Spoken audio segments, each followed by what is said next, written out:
everyone, my name is Yunistiandara. So I will present to you about factor in language learning in psycholinguistics. The first is definition. Language is a communication tools between humans in the forms of symbols produced by humans. Language can possibly provide much wider and complex than other communication tools. For instance, tambor, vehicle sound, violin, and so on.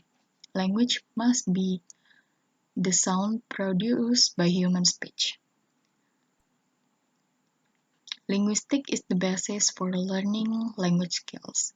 Linguistics is the scientific study of human language and its nature, form, meaning, and context. Next is acquisition learning hypothesis. In the 1970s, Creation described the monitor model in which the acquisition learning hypothesis takes place. He argues that individuals have two independent means of developing knowledge of a second language as acquisition and learning. Acquisition describes as the natural assimilation of language through using language for communication. Meanwhile, learning refers to the process in which learners attempt to form, figure out rules, and are generally aware of their process. The third is there are three principal views of language. The first is structural view. Structural view treats language as a system of structurally related elements to code meaning, for example, grammatical units, phonological units, lexical items, and so on. Next is functional view. Functional view sees language as vehicle to express or accomplish a certain function, such as requiring something. In this view, the semantic and communicative dimension is more emphasized rather than merely the grammatical characteristics of language and leads to a specification and organization of language teaching content by categories of meaning and function rather than by elements of structure and grammar. Third is interactive view. It treats language as a vehicle for creation and maintenance of social relations, focusing on patterns of the move, acts, negotiation, and interaction found in conversational exchange. Next, there are effects of dimension on the process of language learning. There are 8 effects of different dimension on the process of language learning. The first is affect. This dimension consists of 3 aspects. The first is language shock and culture shock. It defines as the realization that a learner must seem comical to speakers of the target language, while culture shock is the personal disorientation a person may feel when experiencing an unfamiliar way of life or exposure to a new culture. Next is anxiety. Foreign language anxiety is the feeling of uneasiness, worry, nervousness, and apprehension experienced by non-native speakers when learning or using a second or foreign language. Next is affective filter.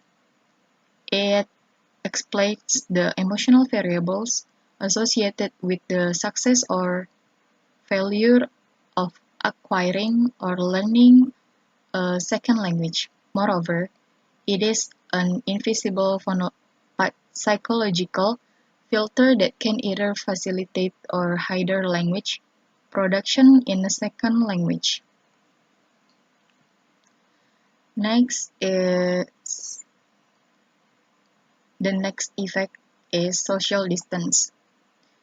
It refers to the cognitive and affective proximity of two cultures that come in contact with an individual.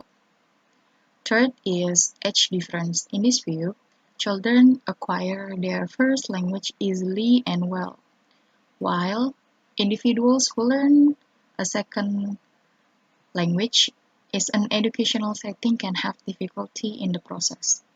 In the critical period hypothesis view, claims that there is an ideal time to acquire language, and after that period further language acquisition becomes much more difficult. The fourth is aptitude. Language aptitude defines as the potential that the person has for learning language. Next, number 5 is motivation. Motivation is a reason or reasons for acting or behaving in a particular way, and a desire or willingness to do something and enthusiasm, according to Oxford English Dictionary. Here, motivation is related to the purpose of doing things that will lead to learning of a foreign language. Improving proficiency in a second language is a long-term project, and to success in this long-term project depends on the success in a series of short activities. According to Gass and Selinker 2008, there are some types of motivation that can make second language learning more successful. The first is motivation as a function of time and success. Second is change over time. The third is influence of success on motivation and demotivation. Number 6, of the effect of the process of language learning is the personality. It defines as the particular combination of emotional, attitudinal, and behavioral response pattern of an individual. Gass and Selinker, 1994, theorized that personality factors significantly influence the degree of success that individuals achieve in acquiring a second language. The theory is based on the assumption that some features of the learner's personality could encourage or inhibit second language learning. 7 is learning style. It refers to a term that is generally used to describe an individual's natural or habitual pattern of acquiring and processing information in learning situations.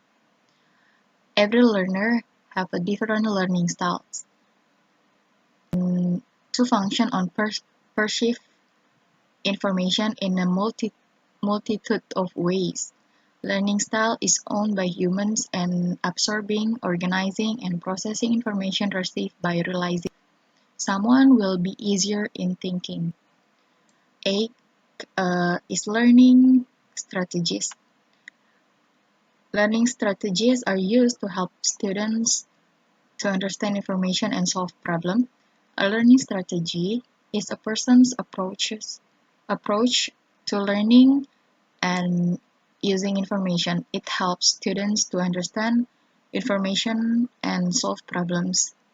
According to Donyi 2005, learning strategies consist of 4 components, such as cognitive strategies. It involves the manipulation of the learning material or input by means or repetition. Summarizing. Metacognitive strategy involve higher order strategies such as analyzing, evaluating, organizing the learning process. Next is metacognitive strategies.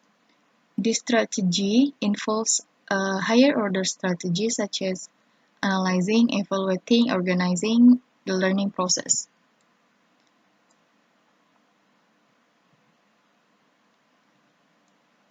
Next is social strategies. It concerns interpersonal behavior aim at increasing the amount of foreign language communication with native or non-native speakers. Next, affective strategies. It concerns taking control of emotional condition and experiences that shape one's subjective involvement in learning. And the last is the conclusion from this presentation. The conclusion is everybody is unique. Learning strategies vary from person to person. Effective learning occurs when learners often use organizing, assessing, and planning, which are the metacognitive strategies, taxonomy, and is accompanied by cognitive strategies such as analyzing, reasoning, transferring information, taking notes, and summarizing. Accordingly, it is essential for the learner to learn how to learn, and the teachers are responsible to facilitate learning besides both curiosity and inspire creativity in learners. I think that's enough for me. Thank you.